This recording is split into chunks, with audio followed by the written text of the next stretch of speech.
ahead, Marta. Okay, good afternoon, everyone. Thank you for accepting to join us for this new Education USA regional webinar.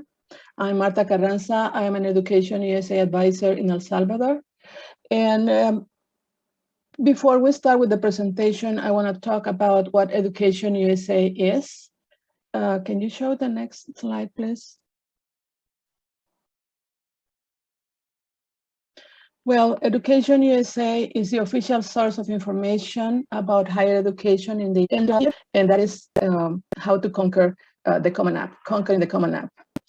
Before I introduce our guest speaker, I'm going to talk about a little bit about what our activities are. Under normal circumstances, we do in-center and outreach. We visit schools, universities, and organizations to promote our services. Under these circumstances, most of our activities are done virtually. We offer one-on-one and group advising sessions. We offer webinars. We offer informative sessions with U.S. university representatives. We also offer workshops on different topics, and we organize fairs. And by the way, by the end of this presentation, we're going to invite you to our next regional virtual Education USA fair. Well, we are, as we said, we are more than 430 advising centers around the world in 175 countries and territories. So there must be an Education USA advisor in your region, in your country. So look for it in our website. We're going to share the website at the end of the presentation. Education USA also provides services to the higher education community in the US. We help their leaders to meet their recruitment and their internationalization goals. And we do that by organizing, presentations in our centers or virtually, as I mentioned before. Today, we're going to talk, as I said, about the Common App. And we have a very special guest with us this afternoon. And this is Meredith Lombardi from common-app.org, who's going to teach us how to conquer the Common App. And by conquering, I mean how to be successful when using the Common App to apply for admissions at U.S. higher education accredited institutions. Meredith, welcome, and thank you for accepting to join us for this presentation. Thank you, Marta. Thank you, everyone, for hosting me today. I did want to say that if there's ever an issue with my audio, if someone wants to just unmute and let me know, we can always work. I know that we are all joining from many different countries, and so technology is going to be different for each of us. And so please stop me if for some reason my audio or video is going crazy. It's nice to be with everyone. My name is Meredith Lombardi, and I am the Associate Director of Outreach and Education at Common App. Our organization is located just outside of Washington, D.C., but we've been virtual since March of 2020. So I am in my home in Virginia with my dog next to me and my children on their way home who may or may not pop into the screen at some point. So my goal today is really to give you a little bit of an overview of Common App for maybe 25 minutes, but then really get to any questions that you may have. I've been working with Common App for 5.5 years in this role where I get to talk with students and counselors and advisors about the application process. And I was a high school counselor before joining the organization. So I'm super excited to be here, very thankful for Education USA, and just really appreciate having this time with you. I'm going to go ahead and share my screen.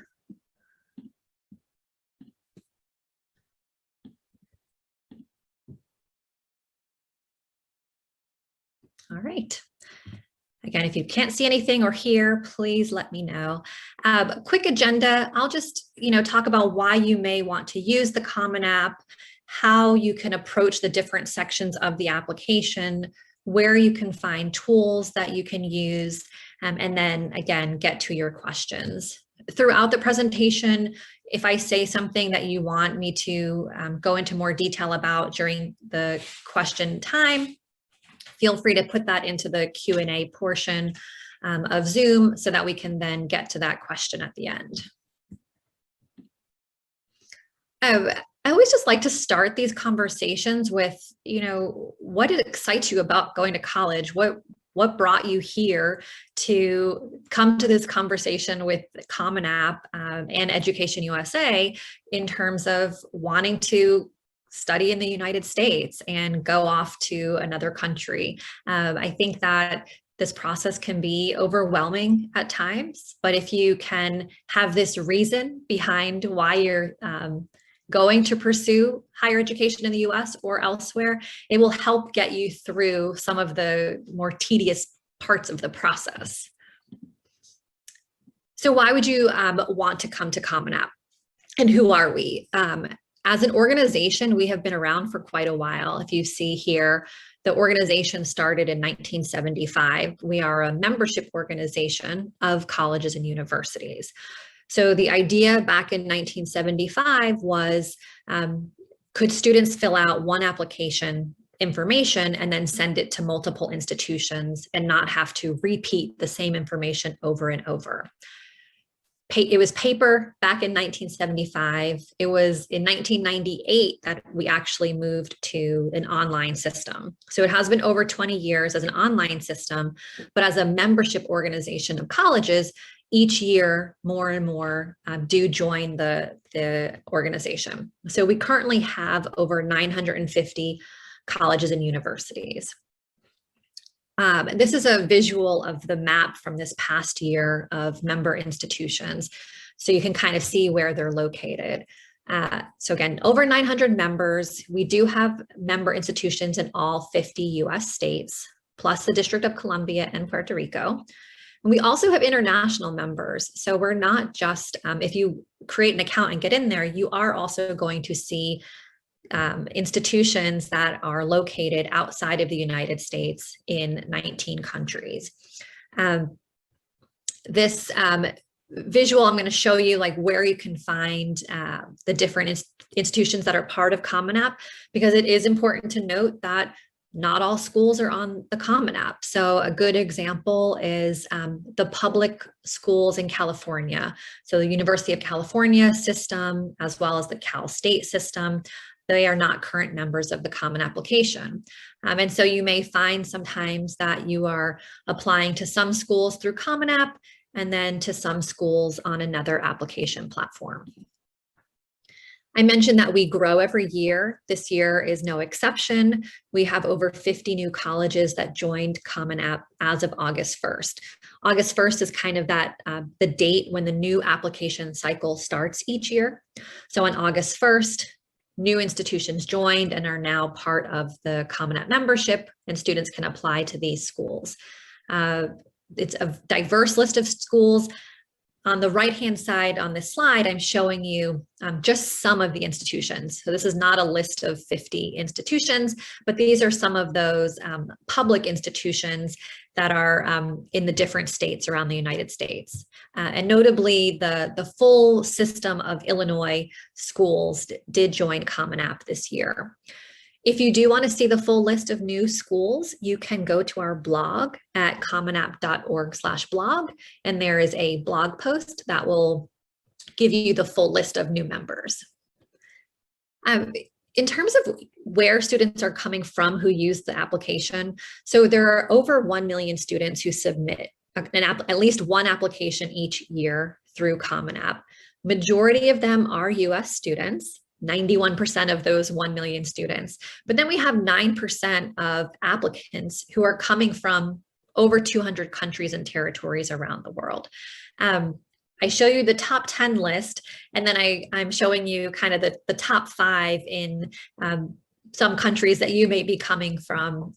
With over 20 countries in the regions that you are all representing, it was kind of hard to get that information on here, but I did want to, give a shout out because students really are applying from all over the world to come and study in the United States. In terms of, how to use Common App, your journey starts on our website, commonapp.org. At a minimum, you can go to our Find a College section, which is also known as Explore Colleges, just to see if a particular school is a member of Common App. Here, you can also print the full list if you wanted the full list of 950 plus schools. You can print that here. It's print friendly. You can also use filters. So if you're not sure yet of a particular school, let's say you want to be in Florida, or you want to study near New York City, or whatever the case may be, you can do searches based on location. You can see schools based on a map view to get a sense of where the school is located. There are actual filters on things like merit aid, based on your academics versus need-based aid. There is a filter for offers financial aid for non-US students or international students. There is a list for test optional. So with COVID-19, the majority of Common App member schools went test optional and have continued to be test optional for this 2021-2022 application cycle for anyone who's thinking about studying in the US in the fall of 2022. I also am just including a link to fairtest.org because, again, Common App has a membership of almost 1,000 schools, but that's not the full list of school opportunities that you have in the US. So if you go to Fairtest, they are tracking test optional policies, and they even go into greater detail to talk about policies as it relates to non-US students. So just a good resource to make note of. On that Explore page, you can also learn about each member institution. You can get information about their requirements for applying. You can do virtual tours of most of our member schools. You can access image galleries. It's just a great way to get to know schools without having to go and visit them all in person, which, again, with COVID-19, you couldn't do anyway. But then even outside of a global pandemic, it's just not possible to get to every institution. But doing virtual tours is a way for you to get a sense of what a school community is like. You'll also, I think I skipped one. You'll also notice that you can learn more about schools in terms of their academic programs by visiting Explore Colleges.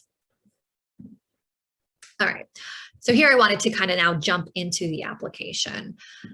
Again, commonapp.org, you can click on Apply Now or Create an Account, and that would get you into the application. Commonapp.org obviously is a website, and so the application is based on a website. However, there is also a mobile app. So if you use an iPhone or you have an Android phone, you can also download the mobile app. It's the same application, so it's the same login information, whether you're on a web browser or you're using the mobile app. The mobile app is free, and it all kind of talks to one another. So you can jump from being on a tablet to your phone to being on a desktop or laptop. And even if you're not using the app itself, but you're on a web browser, that itself is mobile friendly. So the mobile app didn't even launch until November of 2020, but the application was mobile friendly before that. So we already know that students were submitting their applications using their phones, even not on the app. But I know that having app in the name Common App makes that confusing. Here, I want to kind of just talk about Common App in terms of when you access it, because this does differ, I think, for students in the US versus outside of the United States. There is a feature called Account Rollover, which means we launch on August 1st each year for a new admission season, but you don't have to wait until August 1st to create your account. So some of you may be joining this conversation because you're thinking you may want to attend, or you'll be ready to attend an institution next year, or you may not be ready for 2 years or 3 years, but you can create your account at any time. And so basically, we maintain your username and password from year to year. We will keep any answers that you put in your Common App that are not college specific. And I'll show you what that looks like. We save that information as part of account rollover. We will save your list of colleges. So again, we'll do that year over year. What does not roll over with account rollover is anything that's on the My Colleges tab, meaning that it's specific to the colleges. We give our member institutions that time over the summer to update what they're collecting from students. At a minimum, that's things like deadlines. So instead of an application being due in December 2020, a rollover happens. So now that new deadline's in December 2021 for the next year. So things like that, it's just important to note about that feature. And I'll say that around 25% of students who are submitting through Common App did create their accounts prior to the year that they applied. Inside the application now, so I've created my account and I'm on the college search tab. I start here because Common App is something where you actually have to add schools in order to, if you want to apply to them. So this would be where you would go to add a school. Always get the question, how many can I add? The answer is 20. The system maxes you out at 20. This past year, there were the 1 million students. They submitted like 6.5 million applications. So if you do the simple math, it's on average 6.5 applications per student. So students are not applying to 20 schools, even though that is what that's not what we're seeing at Common App, even though that is the maximum that the system will allow you. Also, if you add them because you want to check them out, that's fine. You do not ultimately have to apply. I will say that we have communication preferences in the system. So if you do add a college to your list, that college does see your name and your email address and some basic information so that they can start communicating with you if you agree to that as part of the communication preferences. So that's a way for them to see, oh, I see this student in Mexico who is interested in our school. I may do some outreach to that student. So it's important to note, and you'll see that when you create your account. On College Search, you're adding schools. If you already know which ones, you can also use filters if you want to find particular schools. Here's an example where you can search on application fees. So this is important. Again, Common App is free to use. There's no fee to use Common App. Every college makes a decision if they want to charge an application fee. So in our system of 900 plus colleges, over 400 do not charge an application fee. So there's no fee to apply. However, then there's 400 something that do charge a fee. So if you can use a filter to find the schools not charging a fee or that have fees. There are other filters like writing requirements, testing policies, location, if you're looking for, again, a school in a certain part of the country. So lots of good filters. This is also on this tab where you find what we call the requirements grid. If you just want to know and you want to look up a particular school and find out when are their deadlines, what is the fee to apply there, how many letters of recommendation do they require, what are their testing policies, you can find all of that right there in the application requirements grid. This kind of talks to you about that concept of application fees and that not all schools require an application fee. But then I also want to note that there is a fee waiver request process that's part of Common App. So if you believe that the application fee would be a barrier for you, you can request a fee waiver that would be applied to any school you apply to that has a fee in the Common App. I'll always make note here that it is a request, and particularly want to note that as a non-US student, It is a good piece of advice that you would want to check with a college just to make sure that they do grant those fee waivers to international students. Jumping over, this is a snapshot of the Common App tab. So I was mentioning this is information that's not college specific. So there are 7 sections: profile, family, education, testing, activities, writing, and courses and grades. You are sharing information that's about, your demographics, who you live with, where you've attended high school, or if you've attended multiple schools, if you have any college credits, if you want to self-report any test scores, and others. And I will jump into some additional detail about some of these sections. But again, these are not college specific. You fill out this information one time, and then when it comes time to apply to the different schools, you already have this information filled out. When you have answered all required questions, you'll see green check marks. That lets you know that you're done with that section. You'll also see in here that on the right, it says need help. So we have 24/7 support through Common App if you ever have a question. Thinking about students who are applying from all over the world, we're accustomed to working with all time zones. So you don't have to worry about where you're located in terms of whether or not someone at Common App would be able to answer a question you have. So you can get that and get directly in touch with our support team within the application. I mentioned, this concept of required versus not required questions. Super, helpful to think about that, because there are some questions that don't or may not apply to you. So an example is class rank. This is a concept that students are ranked against each other in their graduating class. Not all schools do this. If your school does not do that, you have the option to select none. You'll also notice here that only required questions have a red asterisk. So class rank does not have that red asterisk. There's also questions about GPA or grade point average. If you don't have one, meaning there's not a specific number that you have earned that's part of your academic record, you are not expected to calculate a number.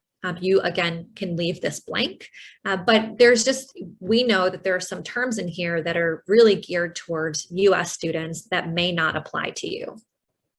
Also, just say, these are great questions that you can always work with an Education USA advisor who would be able to assist you. In the education section, I did want to call out that there is a part that says community-based organizations. And this is where you can highlight if there's been any organization that has helped you for free with your college application process. Good example is Education USA. So if you do participate or work with an advisor or do any trainings that help you better understand this process, please go ahead and let colleges know that it's been Education USA or another program that you have worked with. You can list up to 3 here. And if you don't see the name of your organization, there is an other option, and you can always write in the organization's name. Happy to talk and answer any questions you may have about the activities section. This is probably one of the sections that does take a little bit more time to think through. You have space to list up to 10 activities. There's no expectation for you to fill out all 10. This is where you talk about what's been most important to you over your high school career. So really like grades 9 through 12 or whatever that equivalent is wherever you are studying. You will be asked to estimate the amount of time in each activity.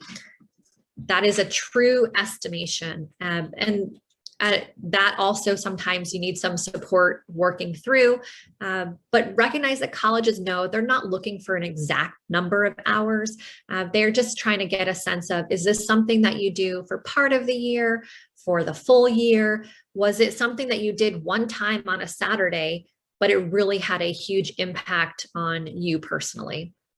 also, when you get to the activity section, you really want to think broadly, not just about maybe an organized sport or club, but how you spend your time outside of the classroom. And that includes things like community engagement, family responsibilities, hobbies. It doesn't necessarily have to be something, again, that is an organized activity.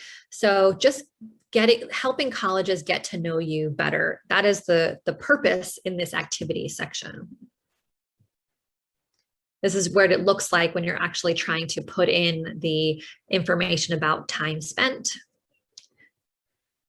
The personal essay, always get questions here as well. Again, instead of having to fill out or a college get to know you just based on filling out boxes, this is your chance to have your voice come through in your application. Again, I'm going to assume that you will have other opportunities through your school or through working with Education USA to spend time and learn even more about writing the personal essay. It is a 650 word limit, and you have the choice between 7 different prompts, including one which is topic of your choice. So basically you have 6 options, and then if none of those connect with you, you still have the 7th topic of your choice. And I'll tell you, I think 1 in 4 students ultimately chooses topic of your choice. You'll see here in the blue box that there is a new prompt this year on gratitude. So we're looking forward to seeing if this resonates with students and it's something that they want to write about this year. Also note that Common App is integrated with Google Drive. So if you're using Google Drive to manage your process and use it as an organizational tool, if you write your essay in a Google Doc, you can actually grab that content and pull it into your application. Jumping over to the next tab, I'm now on the My Colleges tab, and this is where you actually go to submit your application to schools. You will notice that it's accordion style. So if you want to go and work on one application for a particular school, you can do that, and you can move on to another one. This is a good place to kind of go to see if there's any additional writing requirements for a school. So on the My Colleges tab, you are answering college-specific questions, which are things like, when do you plan to apply? Do you intend to live on campus? They may ask questions about your academic interests, if there's a particular major that you're thinking about. So that's where they get to kind of customize the questions that they have. This is also where you invite your recommenders. And so where you would ultimately go to invite a counselor and teachers or other recommenders. I'll talk more about that in a second. You submit your application here. So you submit it individually to colleges. So you might submit one on October 15th. Maybe you submit the next one on November 1st. Maybe you submit 2 on November 2nd. They don't all have to be submitted at the same time. So you have that time flexibility between submissions. And then again, worth noting, some schools also have an additional writing supplement. Think of that as it might be some extra long answer questions or an essay. So it's really important that you know about that so that you write those things in time for your deadlines. In terms of recommender types, there are 4 kinds. So you have what we call the counselor role, which is really anyone the person in your school who has access to your academic records. You may have someone who's in this counselor role or advisor role, and it may be a head of schools or a principal, but it's who is the person that can send your official academic record to a college or university.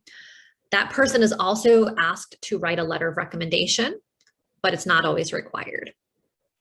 Then there's a teacher recommender type. This is someone who is doing an academic evaluation. So think about who can talk about you as a student in class. Just noting here, within Common App, there's no college that asks for more than 2 teacher letters of recommendation.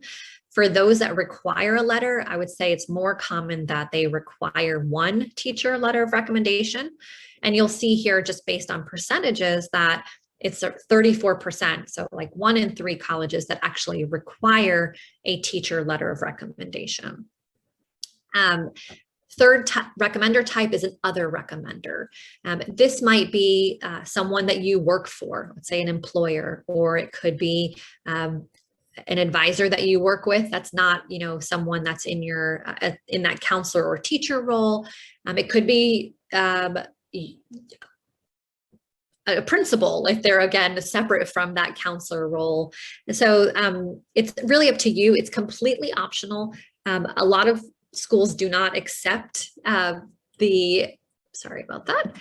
do not accept other recommenders, but this is if you feel like there's someone that you want to have do that additional recommendation. And then the fourth type is an advisor. The advisor invitation is truly a person who does not submit forms for you, but someone that you just want to have visibility into your application. So if someone is helping you with your essay, or is, you want someone to make sure that you don't have any misspellings or typos, you could consider inviting an advisor. Colleges do not see your advisor invitation, and you can have up to 3 advisors in there. So some students will have a parent work as an advisor. It really is, we don't determine for you who that is. It's between you and whoever you might want to invite. When you invite an advisor, what happens is they are sent an advisor or any recommender, they are sent an email saying that they have been invited to log into Common App's recommender system. And so when that happens, that individual then has a list of students. They can do their letter upload in the recommender system. If there's any forms, let's say for the counselor role, they do that all in Common App's recommender system. For anyone who's joining today that serves in one of those roles, there is a guide to the recommender process and the system. So if you do go to commonapp.org/advisors, you can get more information. That was, again, probably not everything I could have said about the application. I'm happy to answer questions when we get to them. Did just want to talk about some tools out there as you're going through the process. One is Common App Ready. So if you are looking for any kind of handouts or worksheets, a good example is there's one on the different essay prompts. If you want to get a sense of which prompt, would work for me as I'm thinking about what I might want to write about for my personal essay. There's also a application dictionary. So knowing that a lot of the terms that are used in this application are things that you are probably have never heard before, like community-based organization, Ferpa, or FAFSA, or SEEB code. These are terms that are not even common to US students until they get to this process. And it is even more complicated when you are not based in the United States. So this dictionary is out there for you. If you noticed earlier, all of our resources out here are in English as well as Spanish, but there's just lots of great information to help you better understand the Common App. I mentioned earlier that we have 24/7 support. You can get to it through the application, but you can also get there if you visit appsupport.commonapp.org. That's where we have frequently asked questions related to the application. And then there's a page, recsupport.commonapp.org, which is information about the recommender system. There's some great resources out here. One I like to highlight is the writing requirements resource. This is where you can go and actually look up any college and see what their, not just whether they require Common App's personal essay, but if they have additional writing prompts and what those questions are. So it's a nice way to be able to do that without having to add them into your actual application. I will say that that resource, because we've just launched a few weeks ago on August 1st, that resource is still under development. And so the hope, fingers crossed, is that that will be updated next week.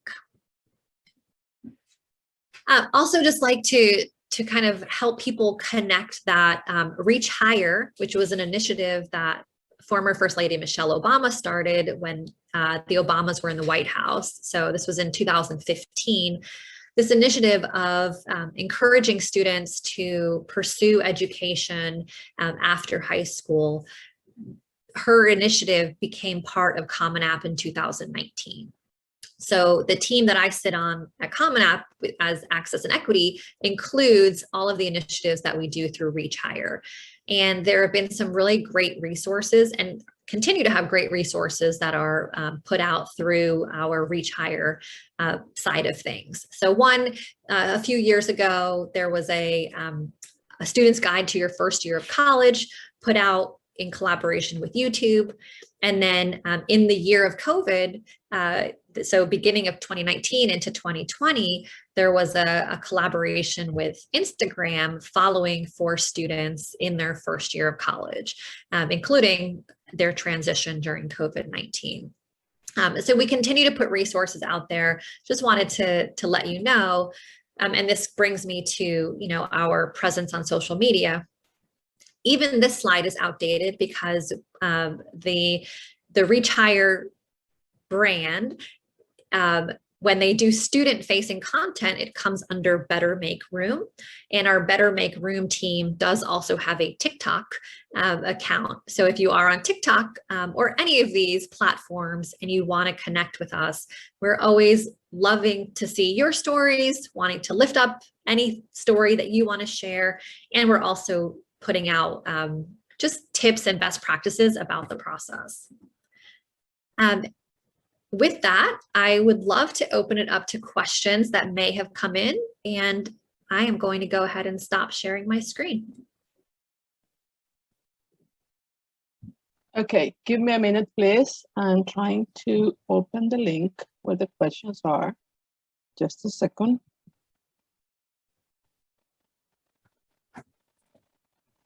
All right, I have the first question here. And it says, just a minute. Okay, should students fill out 12th grade in the application, even if their school in their country of origin only goes up to 11th grade in high school? Will that affect the transcript reporting? So students should fill out, and Marta, at any time, like, please, if I misstate anything or you want to add anything, please add. But students should not fill out something that doesn't exist. So if your school goes through grade 11, you should fill out through grade 11. And you should know that, part of what Education USA does is to help US institutions understand the education systems in countries all over the world. So when your application gets to whatever college you are applying to, they know how to read your record, regardless of what country you're coming from. So even though you're trying to fit your information into this Common App system, know that part of the reason that you have a counselor or school official send your academic record is so that the college can read it that way. And they do know how to read your school based on where you're coming from. All right. Okay, I have a second question. It says, what requirements do you need if you are from a community college in one state and want to go to another? What would the process be like? I suppose if they mean, and you want to go to another, you want to transfer to a university, to a college or university. Yeah, that's a really great question. And I'm so glad that you asked it because this presentation has really been about the first year application, meaning students who are just finishing their secondary studies or high school and are looking to go for the first time into a college or university. However, Common App also has a transfer application for anyone who has collected or earned community college credits or any university credits and wants to continue on their studies to pursue their bachelor's degree. So we do have a transfer application. When you go to commonapp.org and you click on create an account, it actually asks you, are you a first-year student? Are you applying as a first-year student, or are you applying as a transfer student? And then if you're applying as a transfer student, you get directed to the transfer application. I will say it's a little bit different of a platform. And so I'll put that out to, Marta or any others. If there's, ever a curiosity about the transfer process or a walkthrough of the transfer process for students, I'm always happy to share that. But yeah, we have it. It looks a little bit different, but it's really geared towards students who already have earned some college credits and are looking to go and get their bachelor's degree. All right. The next question says, I already have an account in the Common App, but I have a question. In the courses and grades section, you can enter the grades by semesters or by whatever the school's educational system. For example, in most schools in Latin America, the year starts in February and ends in November. And in the notes section, it says 2019 to 2020, 2020 to 2021. Appear in the United States educational system. What would I have to do in that case? Because there is not an option where you can only pick one year. For example, 2019. Whew, that's a great question. Yeah. Yeah. So, I mean, I honestly would have, and you're not unique in the, there are lots of parts of the world that are on a different academic term in terms of the beginning of the year, starting in a true, calendar cycle.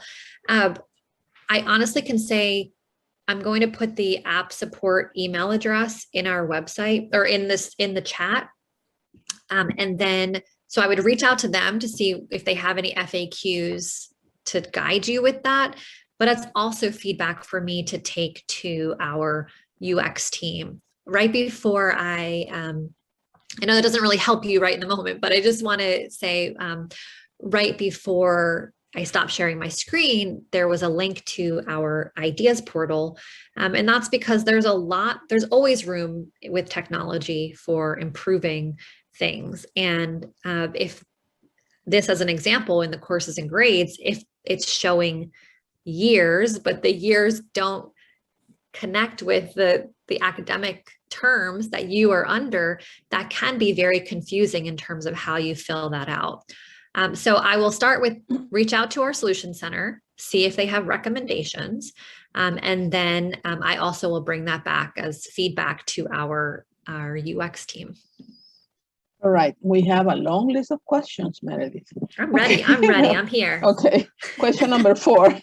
On the current or most recent year courses, do I need to translate my course name or use the Spanish name? Oh, great question. So in general, I would say it should be in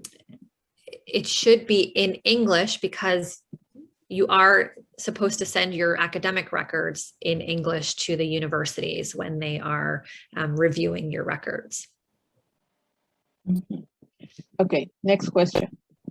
Can a recommendation from a supervisor of my Can a recommendation come from a supervisor of my volunteer work? Yes. Yes, I would say most often that would come in as an other recommender. So it would not meet the teacher evaluation requirement if a school requires one. But that would certainly come in as that would be a great recommendation if you have a good relationship and think that person would write a favorable letter for you. All right. Next question. Is there an age range or age limit for applying through the Common App? No, no age limit. All right. What tips do you give us to excel in our application? Yeah, again, that's probably a whole separate session that Education USA may already lead, but there are some basic, and I will say, I imagine that there's also times when colleges will come and join you all, and they will have their own tips and best practices.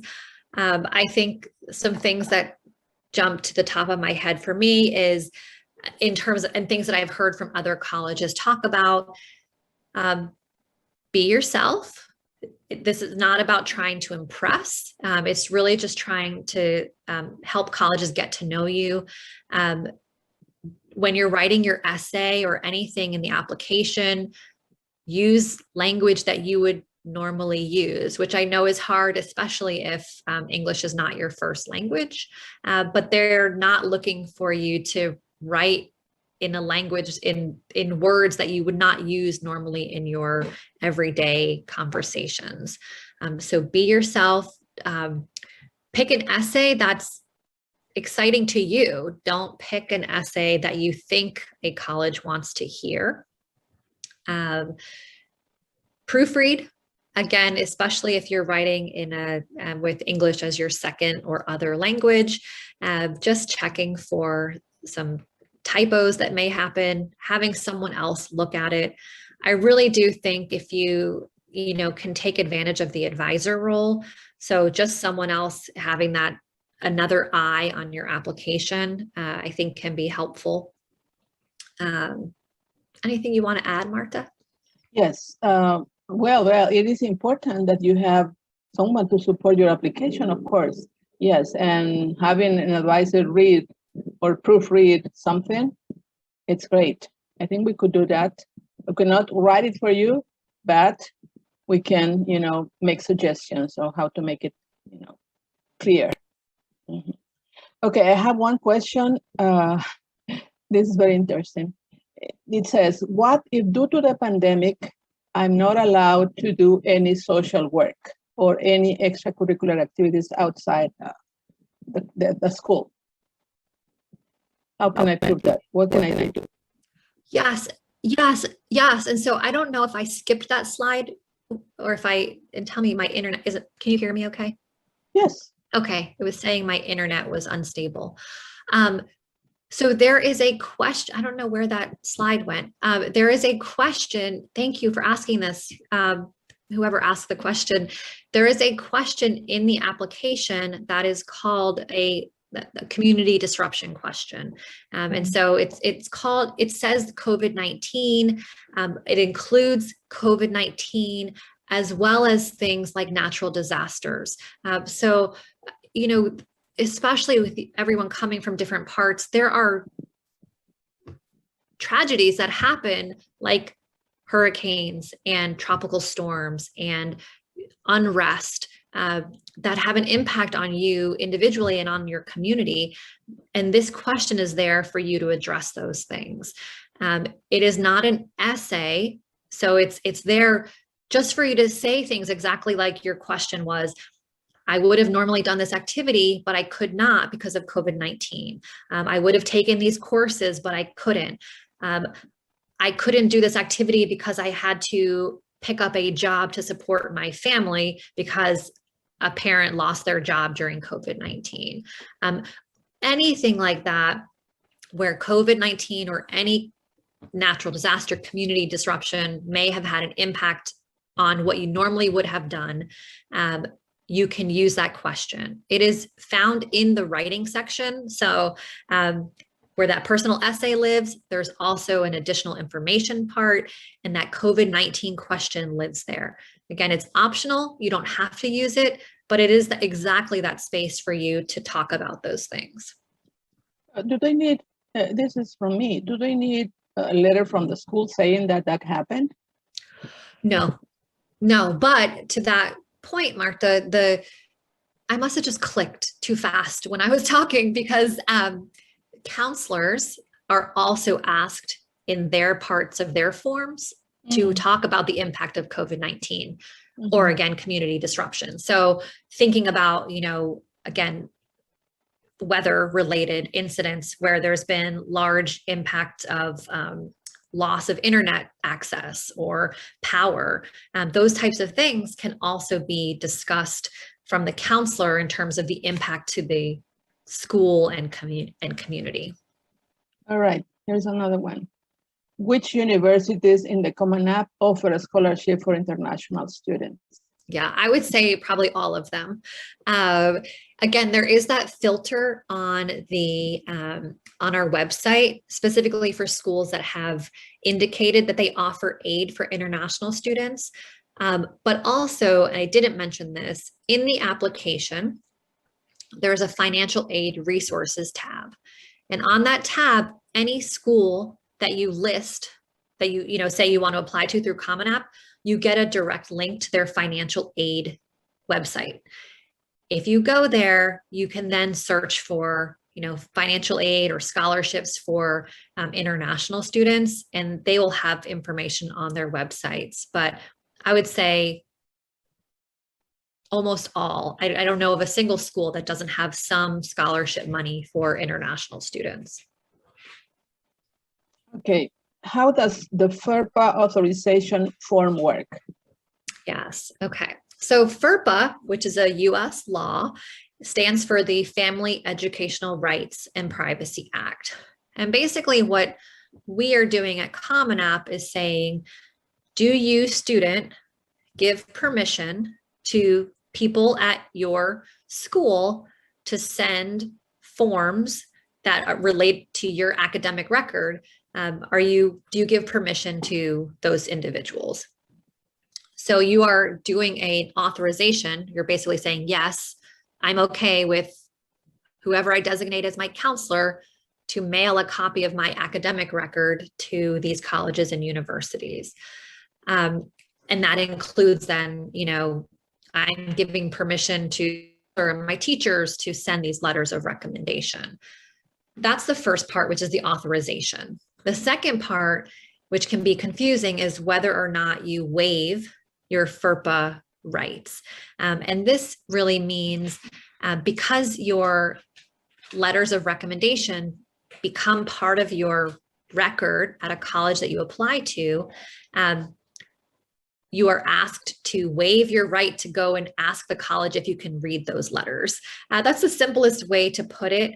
But you have to be the one to say, I waive my rights. And that's basically you putting trust into the process that whoever you ask to write a letter for you is going to write the best letter possible to advocate for you to be admitted to these colleges. Okay. The next question says, are colleges going to ask my counselor for a translated high school transcript? If so, how can my counselor manage to have this document translated, or how can I provide colleges with this information? Marta, I'm going to ask if you would reply to that in terms of how you advise students when they have a transcript that's not in English. Okay, I will do that. It says, do any of the colleges that use Common App require to use a professional evaluation organization like WES, ENFB? Yeah, I would say yes, that most of them want a translated transcript in English that has been done by an accredited organization like WES. Mm-hmm. Can I do the same process if I want a master's degree? If I want to study a master's degree? Yeah, so that's a great question too. So Common App supports undergraduate studies, meaning you're working towards a bachelor's degree. When I mentioned the transfer application, the organization that supports our transfer application is called Liaison. And Liaison does have a platform called GradCast. So there is a website out there that is a common sort of application for graduate studies, and that is called GradCast. So we do not, Common App does not host that, but Liaison, who hosts our transfer application, they do have a graduate application called GradCast. And there's others that they do as well. If you know that you're in a certain field like nursing, there's a nursing cast. There are other types of fields where CAS stands for Common Application System. Okay, I recently took an online course through edX that gave me credits for a university. I am, however, not applying to the university that gave me these credits, but I want to mention it in my application because it gave me a lot of expertise for my major. How would I report this, making sure that colleges know this was an online class? Wonderful. So I would say, and I'm not sure if that was is it an online university? Does it specify? It's online class. Okay, so in the education section, there is a section that's colleges and universities where you can list that you've taken college courses. And so that would be the section. And if for some reason, as you're filling out your application, you're just struggling to get it in there, that's an example of where you could put that information in the additional information section.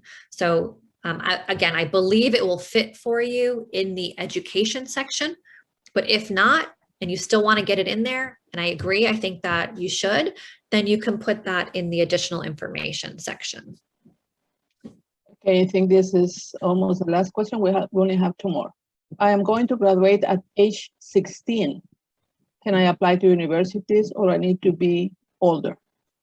You can apply at 16. There are definitely students who finish their high school studies early. So yeah, you can apply. Our system allows anyone 13 or older to create an account. Okay. Are the recommendation letters, I'm sorry? Oh, I was just gonna say, Marta, when you are done, I think a few questions have come to me directly, so I can also read those out. All right. I'm gonna just read the last one. Are the recommendation letters college specific or can one recommendation letter be used for several colleges? Great question. Common App system is designed to be one and done. So teachers and counselors are not asked to write letters that are direct to a particular college. It is, they're told you're writing a letter about the student, not about where the student is applying. And so they upload one letter and that is sent to any school that you submit to via Common App. So the counselor and teacher just have to do it one time. They don't have to log in to do any additional letter sending once they send it once. All right. I think that was the last one I had on my list. Maybe you can go on with the ones you have. Yep. And I'll just see, because some of them may have moved over from being just to me to then going to the common. So let me just look. There was a question about Ferpa, so we answered that. The letters from recommenders, so you just answered or asked that one. The transfer. There's a question, is there a guide in Spanish for recommenders? So at this time, there's not, but many of the Common App Ready materials, which are in Spanish, are talking more generally about the process. So there's things like, what is the Common App? That's in Spanish. But I think that that's good feedback in terms of whether it would be helpful for us to have the recommender guide in Spanish as well, since we do have the recommender guide.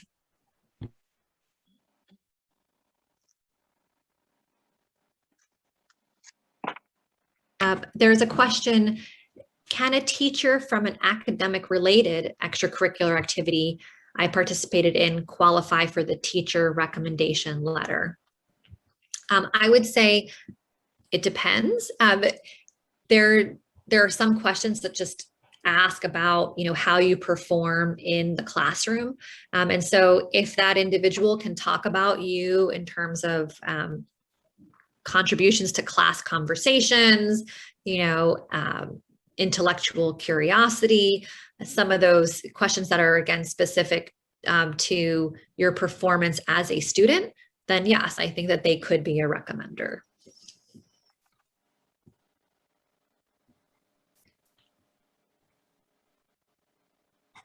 Yeah, okay. And again, if you have questions, if you want to send them to all panelists, I know it'll be helpful for Marta and the others to be able to see them as well. But there is a question about, and tell me when you want to stop as well, because I know that we're right. I think we're right at time. Do you want me to keep going, or do you want me to? I think you have answered a lot of questions so far, and we can answer the other questions we have because we copied all of them. and we can answer, the people who ask the question directly. And there are questions that we can answer, right? Like the transcripts, for example, the translations. That's something we can tell them about. Don't worry. Okay. Meredith, it has been great, a great presentation, very informative. I'm sure that all of our participants are more comfortable with filling out the application, the common application, and are ready to conquer it, of course. Thank you very much. Thank you for accepting to be part of this. Oh, it has been a pleasure. I hope that this was helpful for everyone. And if you are beginning the process, I wish you the best of luck. Know that you have resources out there to help you along the way, so you do not have to do this alone. And please reach out to us at any time if you have questions. Thank you very much. I would also like to thank all the people behind the scenes. We have people, our advisors from Mexico, from Nicaragua, others from El Salvador too. And the next thing we want to do is to invite you to, as I mentioned before, to the next Education USA virtual fair. It will be this month on August 25th. And the link for the connection is there. I hope you can join us for that event. There will be around 80 universities participating in the fair. So it's a great opportunity for you to talk to different university admissions officers and representatives. Well, I think that this is